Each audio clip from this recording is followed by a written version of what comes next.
Okay, welcome to our webinar today. My name is John Weisgerber. I'm a member of XTM's expert team, formerly the solutions team. This means that we are experienced localization people, what it boils down to, and also experts in how XTM works in particular. So I want to impart some of this experience and knowledge to you today about managing files and tasks in XTM Cloud. So thanks for joining us. A couple of quick admin notes. You guys are muted naturally. So if you have any questions at any time, pop them into the questions box here and go to webinar, and I will get to them as I see them. Again, this is a one-man show, so I'll try to get them all today. You can always follow up offline. I'm going to be demonstrating some features that involve adjusting administrator settings in XTM. So if you're a current XTM user and you are not an administrator, some of this may not be familiar to you. So if I show you something that you think is cool that needs to be activated or modified in those settings, then you can reach out to your admin and get those adjusted. Reach out to your XTM account manager, will help you get it set up the way that works best for you. So let's get started. We're talking about advanced file and task management today in XTM. And where's my next slide? That's not it. There we go. So this is one of my favorite slides that I've ever made. For those of you who don't know me, I was in translation services as a project manager and running operations, LSPs, and on the client side for a long, long time. And so I get where we're coming from, right? As the industry has changed, we've moved from waterfall to agile to now continuous translation workflows, and the new kind of content authoring and management technology has come to play in the industry. What we see is just a lot more files flowing back and forth, smaller files, dynamically changing all the time, projects made up of lots of tiny files, which is great actually, because it's typical of the structured authoring revolution and intelligent content and all that wonderful stuff. But practically what it means day to day for translation project managers is you got a ton of files to deal with. And even with the great CMSs on the market that we have today, like XTM Cloud, you like to think of yourself as an orchestra conductor, beautifully executing all this stuff, but a lot of times you're just dealing with getting hit with a lot of different things. So how is it that XTM can help you manage all this stuff?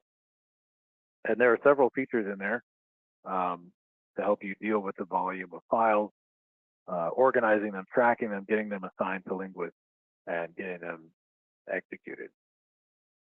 And kind of just the highlights of what we're going to hit today are the major features are file grouping, which a lot of people are not aware of. File joining, which is another feature that folks tend to be a little bit more knowledgeable about, but they're different, and each has its own benefits and things to keep in mind when you make use of that. And then lastly, on the linguist side, what does it look like in the task manager for your translators, editors, reviewers, the folks that you are assigning these tasks to? So some of these features really only help the TM organize things better and really don't have any pains on the linguist side. Others do, and talk to the linguist. So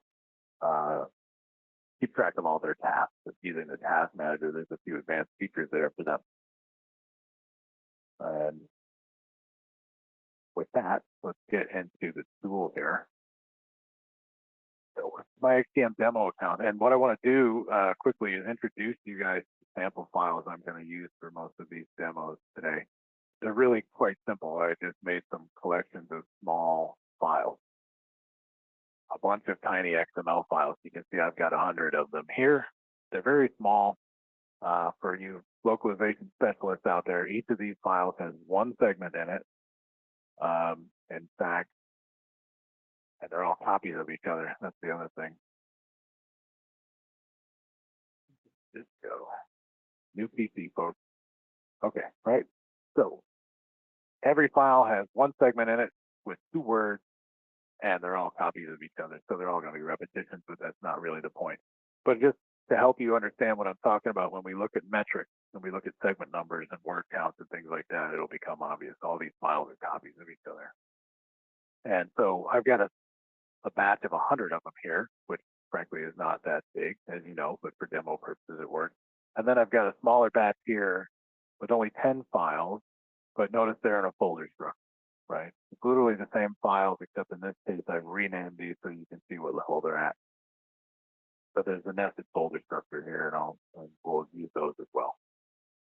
That's what we're looking at. So the feature I want to start today with is file grouping. And file grouping allows you to organize all the files in a project into batches. And this is really PM only stuff. This is for project managers to create custom batches of files so that you can assign them to a specific linguist or vendor so that they go together contextually. Maybe it makes sense for these files to be batched together. And also so you can track metrics and things like that.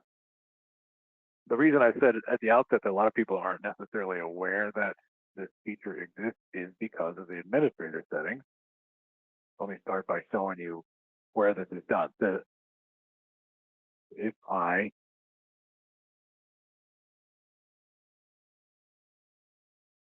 have a project, sorry, boom. See this group here in the navigation and the project editor? This is where file grouping happens. But the beauty of contextual user interface stuff is that this doesn't appear unless there's a certain number of files in the project. So a lot of people don't see this in their day-to-day work, or when it suddenly appears, they're not sure why or how it works. So that's what we're going to talk about today. There's a setting in XTM, administrator space, so under configuration and project and project views right here at the top, this says show grouping when the project has more than X files. So if the number of source files in a project is greater than this number, then that grouping options will appear in the project editor. If not, they don't. Now, the thing is, the default number that comes in XTM is 100. So a lot of people never see it in their day-to-day work, which is why I set mine artificially low to 2, right? There's really no reason to create subgroups of 2 files, but I just do this so that the grouping pretty much always appears in my project options, whether I use it or not. This is a related setting, sort of. It has to do with what we call the language view. It just means if you created a project in XTM that has more than one target language, then by default, the project appears in language view in the workflow, which is this, right? Korean, Spanish, however many files there are for each of these languages are at a lower level, right? If you've worked in XTM, then you're familiar with this. There's only one file in this project as it happens, but I click down into Korean and I can see those files. This is called the language view. For a single language project, it doesn't usually make a lot of sense to have this language view. So that setting allows you to adjust when this language view appears. Really, the only reason you might do it is for, if you don't want to see or care about all the files, you just want to deal with them. This is kind of like creating one artificially large group. So I don't want to spend too much time on that, except to say that file grouping fits in between the language view and the file view, right? Again, only one file here, but we're going to create a new project momentarily. So when you create file groups, the groups of files become the level below the language view. All right, so on the settings options, there's one other quick thing to mention about file grouping. For any of you who may have dealt with file grouping already, or we have a new feature in XTM.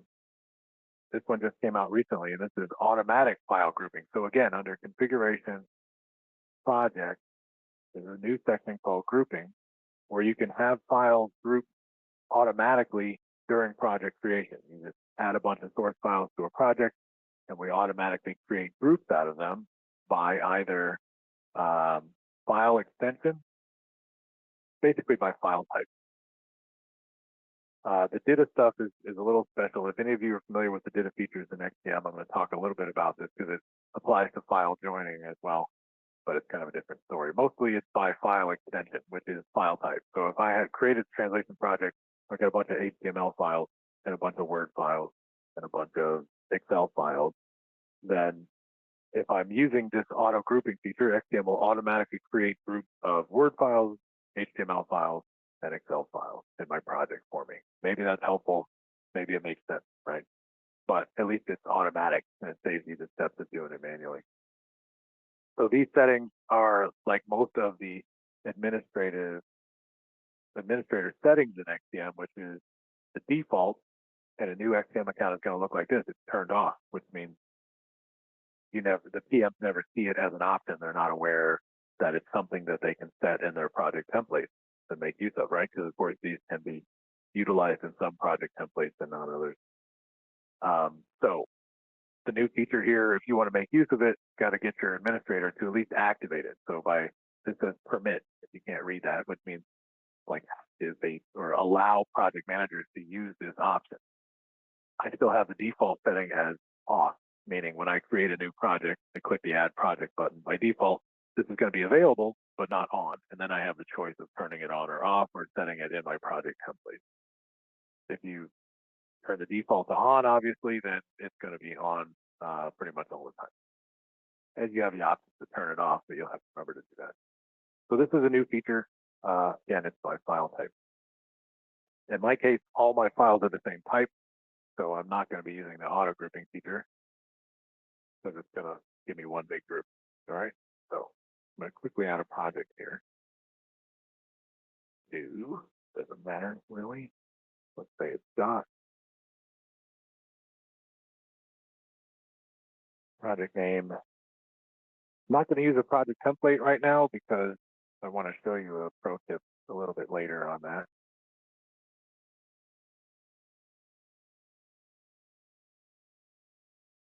I'll do Korean because I always do Korean. Doesn't really matter. Now, in my file type, what I'm going to start with is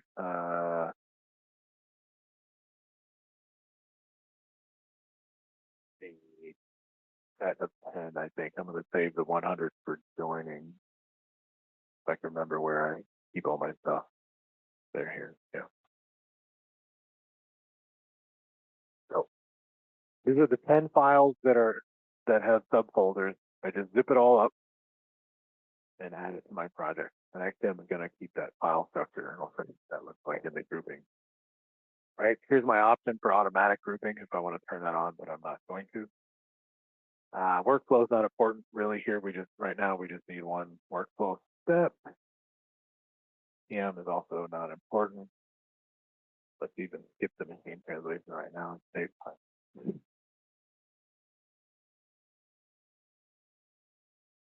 So remember, my administrator settings for displaying the grouping options is set to 2, and I'm uploading a project with 10 files, which means that I have my groups option here, right?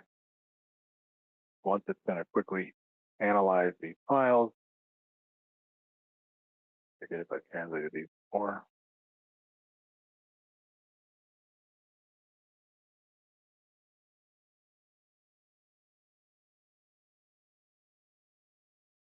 Come on now. Only, what is it? 20 words. There we go. So our metric, I have a total of 10 segments, 20 words, right? So there's 20 files in here, which we can see in the workflow. So I have, again, I've changed my settings in my system from the default. So I actually have the language view for my single language project. So I speak Korean, right? So again, to illustrate where the group fits.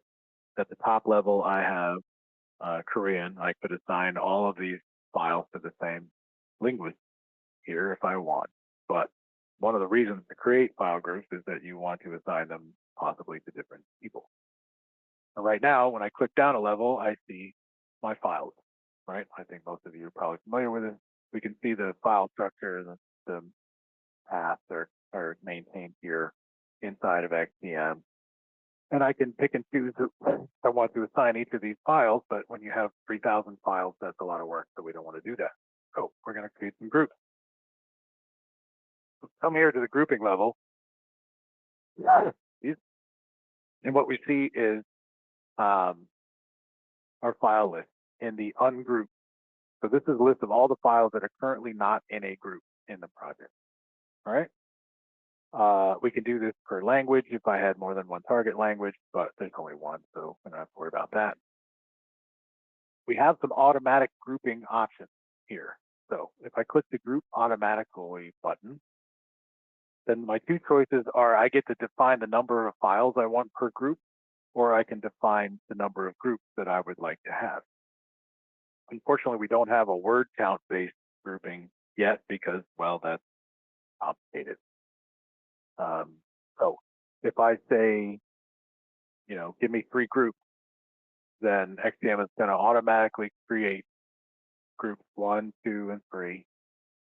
And notice the ungrouped list is now empty. Group 1 has 4 files in it. It's just simply going down the list, right? By default, XTM is going to list the files alphabetically.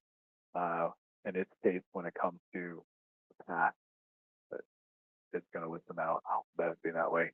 Group 2 has 3 files, and then Group 3 has 2 files. All that adds up to 10. Right? I can also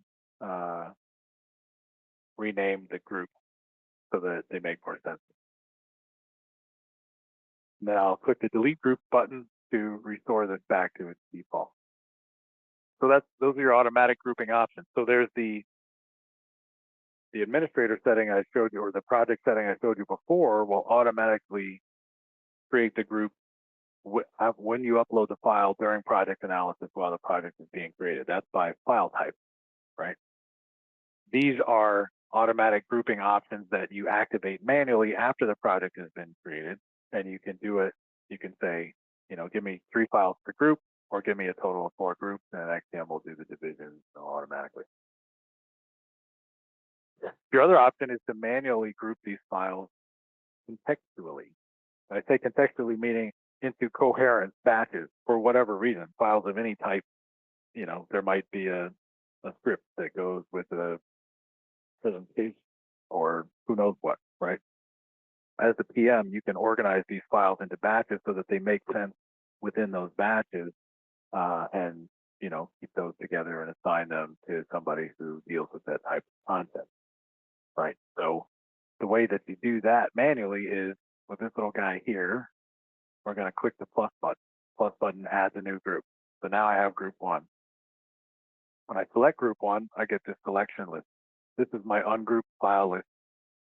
And I can say in group 1, I'm going to put my top level files, right? Save that.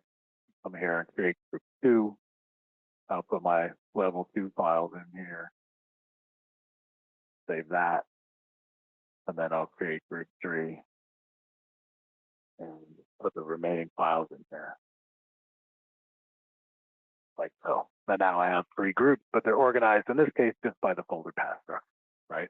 But literally for any purpose, I can mix and match these files because I get to manually select them from that list. And let's see if we can make something. Not really a creative name, but at least different from the default. So maybe we'll see this.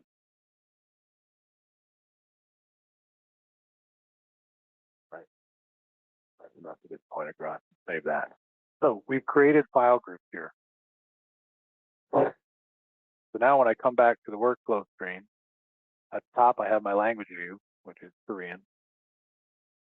But now when I drill down one level, instead of seeing my file list, I see my group. First group, second group, group 3. Okay. So this is, and then I can drill down into first group and deal with only the files in group 1. Right. So so this is the usage, this is the purpose of group. There's also, notice there's a new drop down up here. You can see with this stuff over here. You've always had the language selector in a multi-language project, especially in XTM, but now I can select by group. I can navigate from group to group from here in terms of the files that I want to see. And if I select all groups, then it goes up a level. So the other thing to notice is just like at the language level, let's talk a moment about linguist assignment. Now I can easily assign all these tasks to one linguist for the whole group, right? Let's say I'm going to assign these to 3 different people, right? However many files I've got now, I've just completed these assignments per group, and I don't have to go and select each one of these and make them different. So that's one big aspect of the management by group, right? The other piece I wanted to point out is metrics and things like that, right? At every level in XTM, from the language level, if I go to the top, the language level, this is, the metrics that you see up here, but I can also access them from this menu. If I show the metric here at the language level, I'm looking at the whole project, 10 segments, 20 words, right? Progress reporting, match, leveraging metrics, they're all pretty much all repetitive. If I drill down a level, now I can see the group, but I can also see the metric here. But at this level, I'm seeing only the metric from my second group, which has 3 segments, 6 words, still repetitive, obviously. And then you may already know that you can do this at file level too. So for any, at every level, you have this data available to you, and the groups are now an intermediary level where you can track all this data, progress, metrics, etc. Okay. Sorry, just take a moment to look at my question box. Doing good here. The other thing I want to show you is related to linguist assignment. This comes up from time to time. Not a lot of people know this, so this is the pro tip, is that you can assign linguists using project templates in XTM. I hope certainly all of you who are current XTM users, I hope you're familiar with project templates, because they're, the vital foundation for automating your processes, and just automatically, once you set your standard processes into a template, you automatically select it, and your workflow is all set up, your settings are all set up, all your choices, whether or not the group files and all that stuff is all saved in the template, so it happens automatically. Whether you do that manually or it comes through an automatic integration like a connector. But you can also use project templates just to assign tasks. So if I've got a project that comes into play, obviously, when you have projects with thousands of files in them, and it may be too much to go to just either, well, maybe if you're from the buyer side, you hand it off to an LSP and it's their problem. But these features also apply to the PM on the LSP side. If you're an XTM user and you know about XTM subcontracting, the PM stuff applies to you too. You can make your own group, right?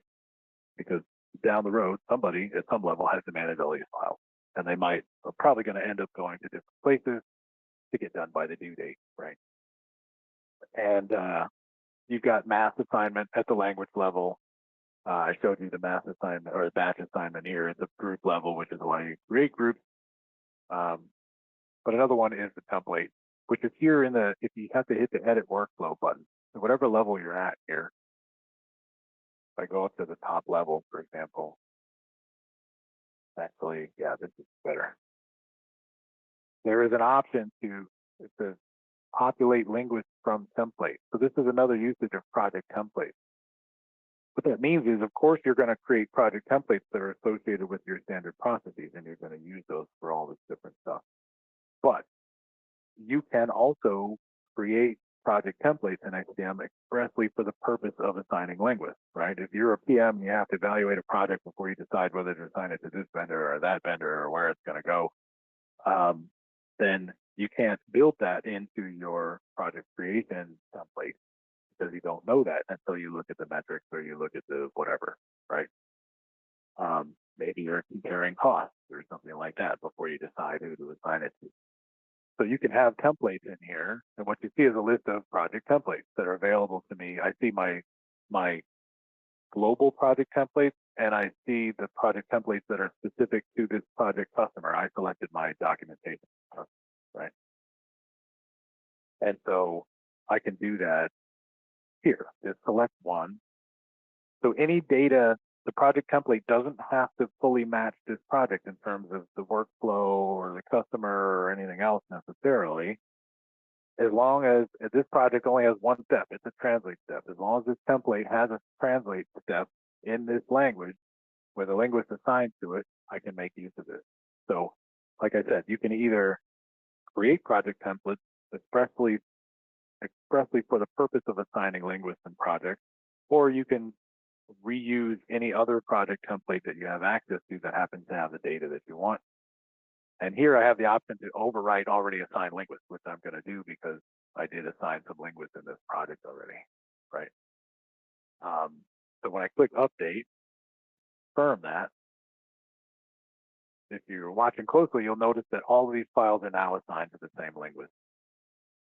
And that came from the project template data, right? Oops, I think what I forgot to do was save that. Pardon me. That's why the sharp-eyed among you noticed that that didn't happen. Always got to click the save button, right? Except for when you don't. Okay, so now save.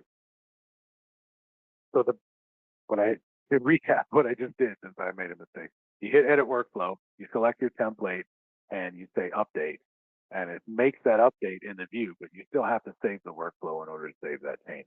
That's the part I forgot. So anyway, my bad. Which means,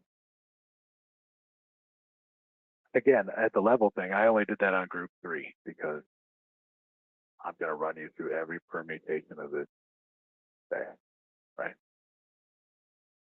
All just to highlight the flexibility in XTM. Okay, here we go. Now all of these are assigned to the same link in every group. Now we're good. All right, so that's pro tip I want to hand you for assigning tasks, which of course, when you're managing all these tasks, assigning them is a key part. And that's file grouping. File grouping is really just here in the workflow screen for the most part. It's for the project manager to organize, assign, and manage, track progress of batches of files. On the linguist side, there's no change. They only see the tasks that they're assigned to anyway. At this point. Okay. Don't see any questions on file grouping yet, which is great. So let's move on to file joining. File joining is different from file grouping in that it actually combines the source files together into an intermediary file into one file, which frankly is XML internally for us. So whatever file type, if you didn't know already, whatever file type you're putting into XTM gets converted to XML one way or another, because that's what we use internally, and then we put it back when we're done. But what this does is combine all of those files into one XML file by file type. So again, file joining is an option that is not turned on by default in XTM. So again, back to the project admin settings. This is the joining files in sets or batches, right? I think the default setting in XTM is nothing. So in order for your PMs to even make use of this, the administrators need to turn it on. We have what's called here simple interface and extended interface. I'll start with the simple one. Simple file joining is by file type again. So we literally look at the file extension, and I have all XML files. But again, if I put a project that had a bunch of HTML files, a bunch of Word files, and a bunch of Excel files, to use my previous example, and I had file joining turned on, in that project, I would end up with 3 files for translation. One that's combined all the HTML files, one that's combined all the Word files, and one that's combined all the Excel files. That's the simple stuff. We just look at the file type and stick them all together. The extended interface is the fancy stuff, and it's pretty much just for data content. So I don't want to spend a lot of time on it, but it is a special feature in XTM. One of the two special file formats I wanted to talk about, the other one being Madcap Flare files, so I'll get to in a minute. But what XTM does with data content, which is independent of file grouping, or whether you group files or whether you join files, doesn't matter.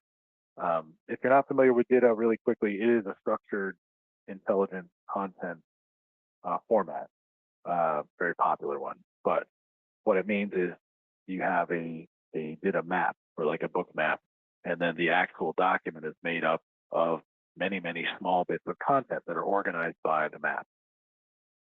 And then it's a single source authoring and then multi-channel publishing thing, and it's all very cool. But what XTM does is, in a project of data content, we parse the data map, we read the data map. So we're going to organize your component files, all the little files that make up this document.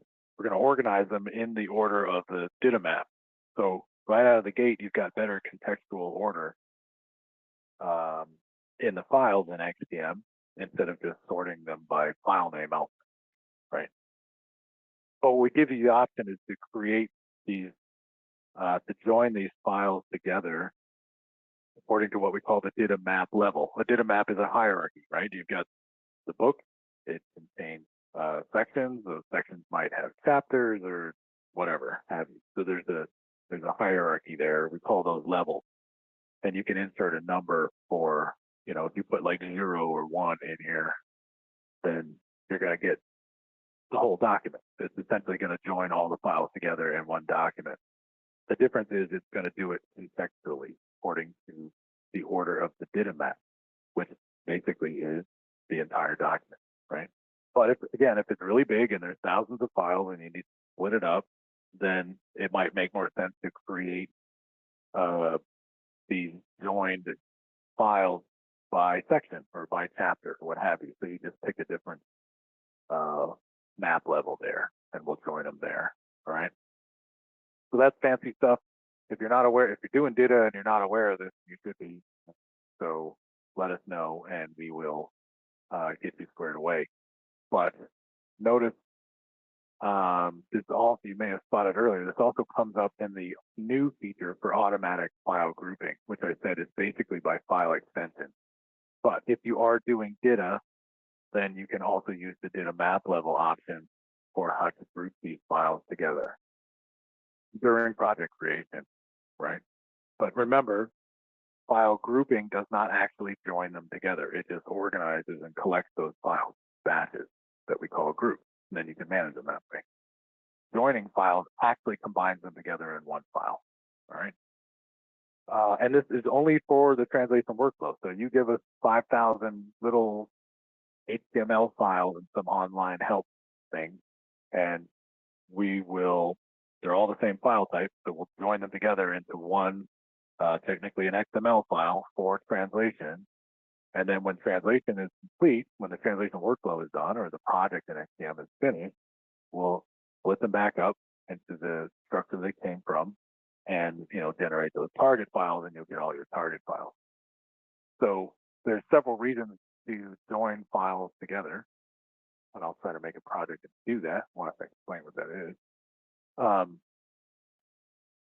A lot of times you have in these new structured authoring file formats, you have tons and tons of really tiny files. They might literally have like a sentence or two in them, and it just doesn't make a lot of sense to go through all the extra hassle of having all of these tasks. Do docs again.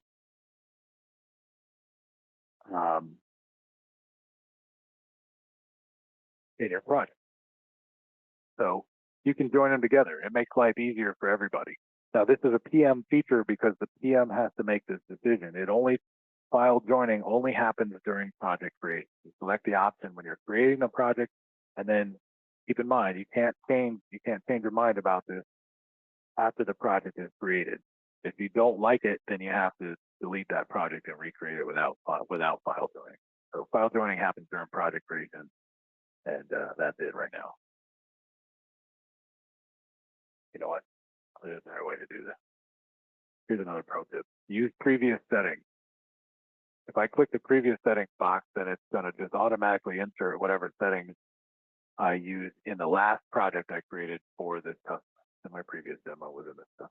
So I'll save myself a few clicks here, accept that. Okay, we didn't do automatic grouping, so that's not even a problem.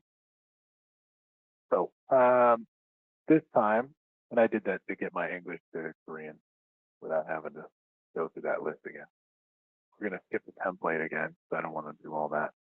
This time I'm going to use all 100 files. In this batch, there is no structure. It's just 100 little XML files. But as we saw with the other one, if there are file paths, if their folder structure is in there, then XTM will keep that for you. So 100 files this time. Translate step is good. Where is my joining files option? So I've activated this feature, and now as a PM, I have the option to select file joining. And I'm going to do that. And this time, we're just going to do it by file extension. We're not doing data stuff here. And that is it. I don't need even translations or.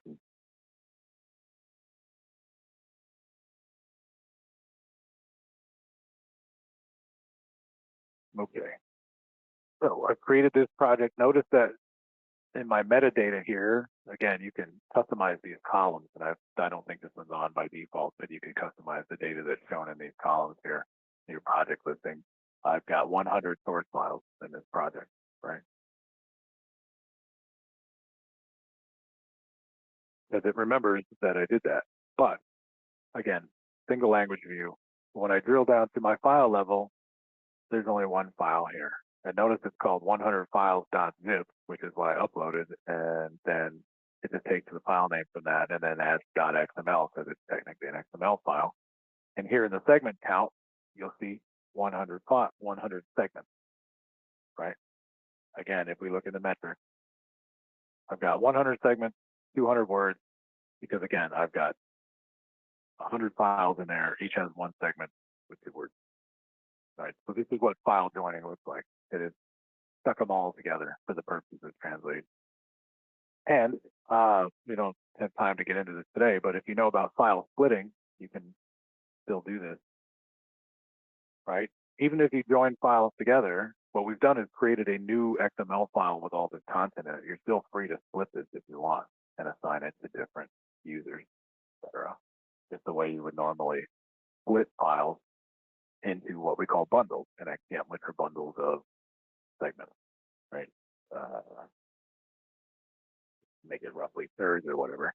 And note these little pie charts here, just since we're on the topic again. This is where I can get my metrics per bundle, right? 33 segments, 66 words.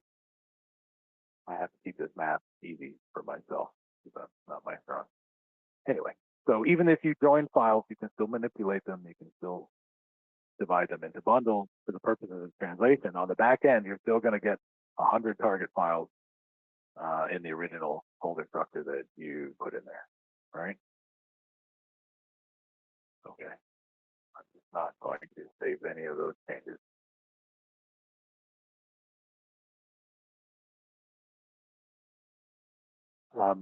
So the benefits of file joining are somewhat obvious, right? I had 100 tiny little files. Now I just have one. I have one file to manage, which in this case also means one path to manage on the linguist side. So file joining, as compared to, as contrast file grouping, file joining actually does have some benefit for the linguist as well, right?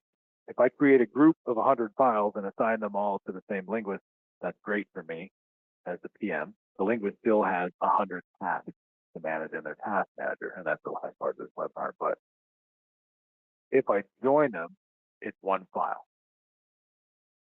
So if I assign this to myself, for example, and kick off this workflow so that it shows up in my active task list, then I just have one task to accomplish, right? And it's easier on me as a linguist. Notice it's got 100 segments in it, 200 words, 0 progress. So this is easier if the if it makes sense to join these files, it makes it easier for the PM, makes it easier for the linguist in terms of managing numbers of tasks.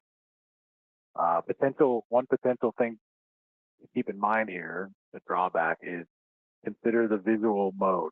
If you are translating a file type that takes advantage of visual modes like HTML, for example, and you can get that WYSIWYG context in your translation, then when you join files by extension like this, you potentially lose that ability because we're changing the file identity, right? We parse all those HTML files, get the segments, and we stick them all together in the XML file. And if you're not set up to do visual mode this is a really generic XML, so you're not going to be able to take advantage of visual mode here. That goes for Word docs. You know, if you join Word docs together, you're not going to be able to use the visual mode for Word docs because now it's not a Word doc anymore, it's XML. The exception here, again, is this DITA content. And that's a long story. So if you're doing DITA and you don't know this, you can follow up with it. But when you join according to the DITA map level, like I described, DITA is special and you can still make use of the visual mode for DITA content. But that's kind of special for that one. All right, so keep that in mind. You know, if that's not a consideration, maybe they're text files or something like that, you know, if there's no special context or anything that matters to anybody, then just join them. It makes life easier. The other benefits are, because it's all now one file, even in the workbench, there's a couple things you can do here. Like this is visual mode. This isn't very interesting at all, but it is possible to do visual mode for XML. It just takes a lot of extra work. So I've got 100 segments here now. What I think I can do as a linguist in the workbench, or as a PM in the workbench, because you can access the workbench too, is your segment filtering is more effective now because I have all of the content in one file instead of a bunch of different files. So this is a topic that comes up now and again about managing and keeping things in sync between lots of different files in a project. So just to recap quickly, some of you may know this, some of you may not. The find and replace option has an all files in the project option, right? So you can find strings in all the files in a project, and you can do a find and replace and whatnot, which is great. But the segment filtering only works file by file. And our segment filters are really cool, they're very powerful, but they only work for one file at a time. So if that's a problem, you can consider joining the files together. And now I can filter these more effectively through the whole project because there's only one file in the project, all that content is stuff together, right? So we're also getting ready to launch finally this year new features in XTM for better managing all the content among multiple files in a project. The big story, it's just actually really difficult, complicated to do on the cloud and had to do some back-end infrastructure work. But this is the kind of thing that desktop chat tools have been good at for a long time. Or, you know, the desktop versus the cloud is fairly obvious why, but, you know, looking at content from multiple files at one time and one view is something you can do on the desktop. And we're bringing that to the cloud this year. Anyway, that is a plug for good news stuff coming. So this is file joining. And I didn't do any machine translation in this project.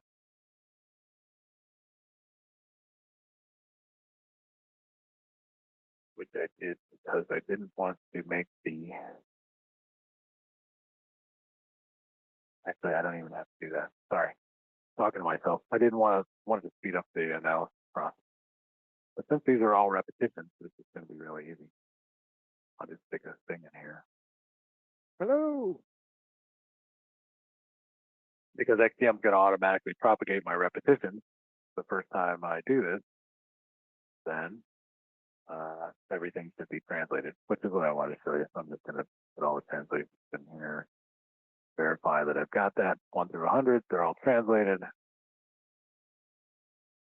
Mark these as done.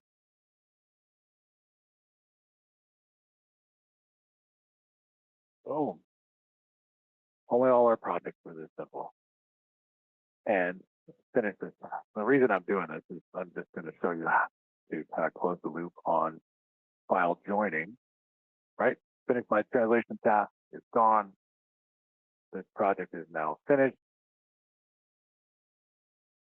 When I come here to download my target files, this is what I want to show you. I have 100 files again, right? So XTM gives you back the same number of files and structure and file type that you put in. So the joining only is for the purposes of the translation workflow. And now I have 100 files that are translated in Hello. That's really all I wanted to show you there, that kind of round trip. So that's what joining files is good for. Another special file type that I wanted to mention is Madcap Flare project. Because the feature we have for those, if you're translating Madcap Flare project, you may already be aware that we can translate Flare files. That's not a problem. They are XTML, which is a mix of XML and HTML, and we love all that stuff. So we can configure those file types, those file filters, and translate those files, no problem. But Flare is an application for structured content authoring, right? Which means you get a lot of small files, snippets, content component files that make up a project or a document or an online help system or whatever it may be. And the feature we added is that just like with the DITA content, if you're familiar with Flare, you'll know that Flare projects have a manifest file that defines the structure of the project, similar to the way the DITA map defines the structure of a document or a book map in any other type of structured authoring format. So we've got a feature that allows you to upload an entire Flare project into XTM. You've got a Flare project, you zip the whole thing up and stick it in XTM without having to give any thought to which files are translatable and which are not. And XTM will read and parse this project manifest file. I can't remember the weird Flare file extension they use. They have a lot of custom ones. So we'll read the project structure. We already know which file types are translatable. And XTM, what it does is it effectively joins the files together. The reason I bring it up here under file joining is the result is one file per translation, which is all of the translatable strings in that Flare project, right?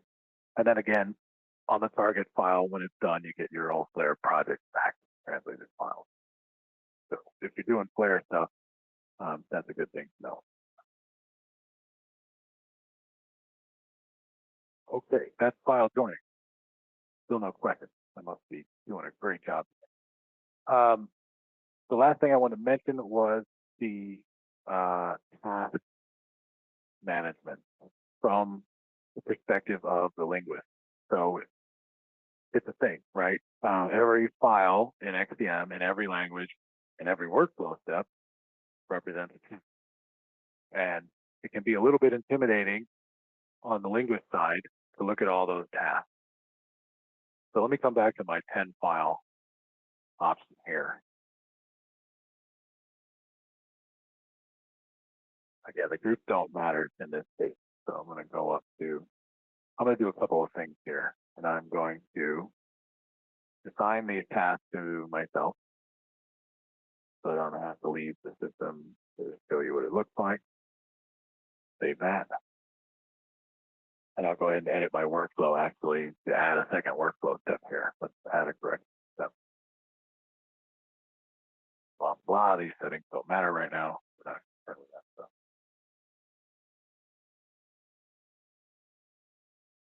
And here, just for fun, I'm going to add these. I'm going to assign these tasks to myself too. There are various reasons why the same linguist might be assigned to the more than one work step in a workflow, right? Maybe there's an internal subject matter like an ICR, an in-country review or something in between, and then I have an implementation step. So I do a translation. My client reviews it, requests some changes, and then I get a new step where I make those changes, right? So there's any number of reasons why I might be assigned to more than one step in the workflow. I'm just doing this to illustrate to you a bit about task management. So I'll kick off this workflow, and in my task queue, I should have 10 tasks, I think. Yep. I have 10 entries here of translate tasks, right? All for 2 words and 1 second speech, right? So this is admittedly mildly annoying, but we have tasks to deal with. It's a thing. Now, gets worse if, imagine,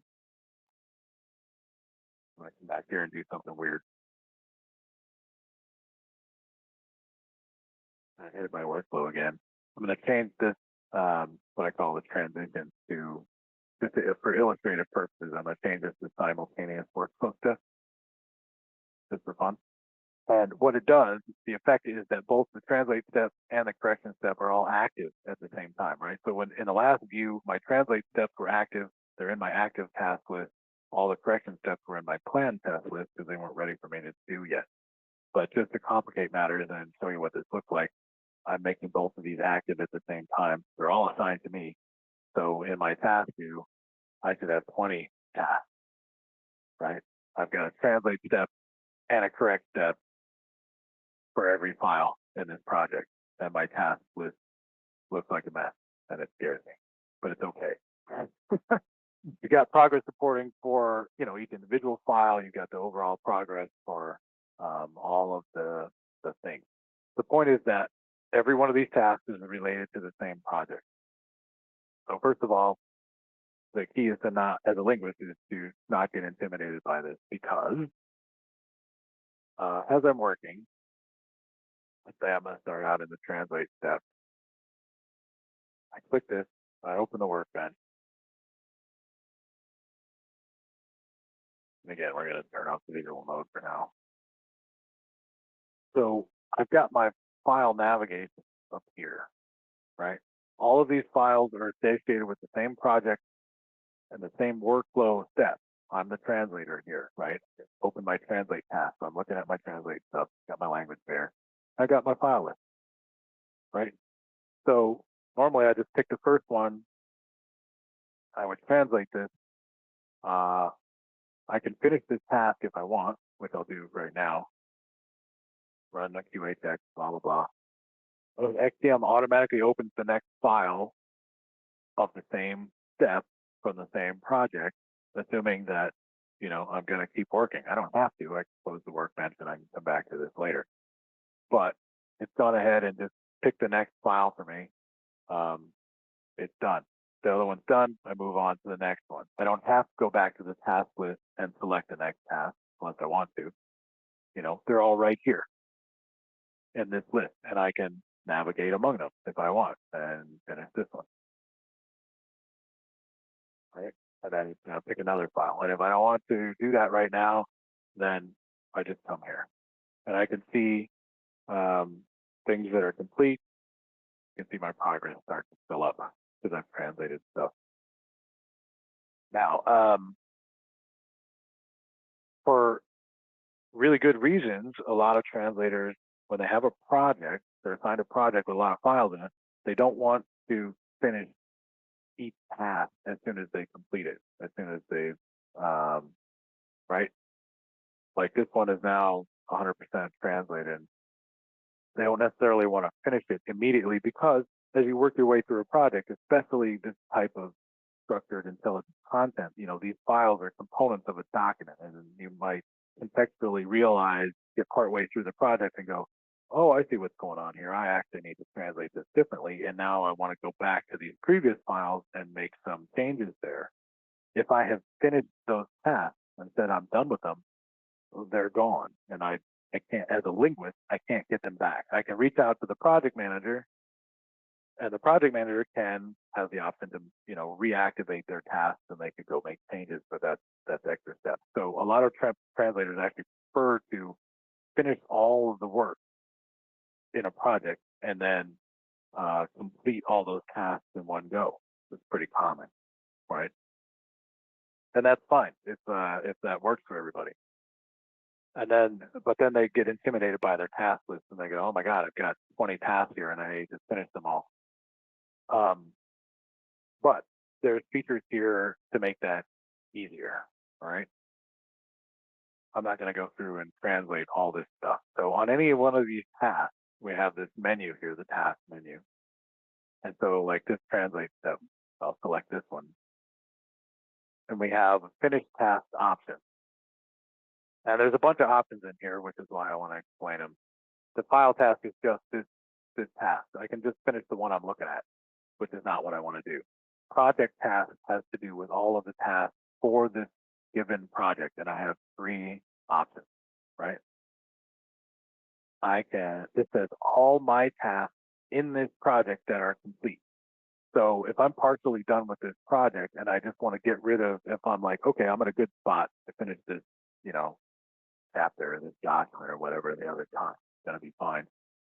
Then I can say, go ahead and finish all of the tasks on this project that are 100% complete, 100% translated, right?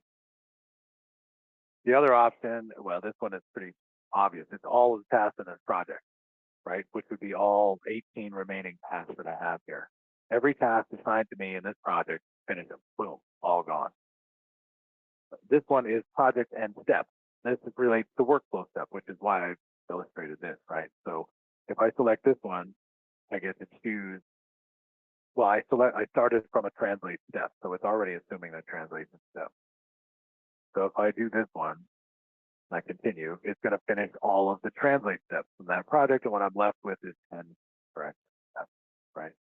And then I can come here and do whatever I need to do here with these. I just finish all the tasks of the project, and they're gone. Okay, so those are the task management features I want to show from the linguist perspective, because it's for very good reason. A lot of linguists like to finish translating a file, but not finish the task. Always keep in mind in XTM that those are 2 different things. You translate a segment, you mark the segment done, complete. That's where the progress reporting up here comes from for the PM and for the linguist. So you're translating it, you're saying, I'm done translating it, that segment, that compiles into the number of finished segments and word count. But you don't necessarily finish the task. That lets you hang on to the task in case you need to come back and make any changes. And so in the task manager and in the workbench itself, you have a lot of features for managing all these different files and tasks to make it a lot easier, because these days you do get a lot of them. That's just the way that is. All right, I think I hit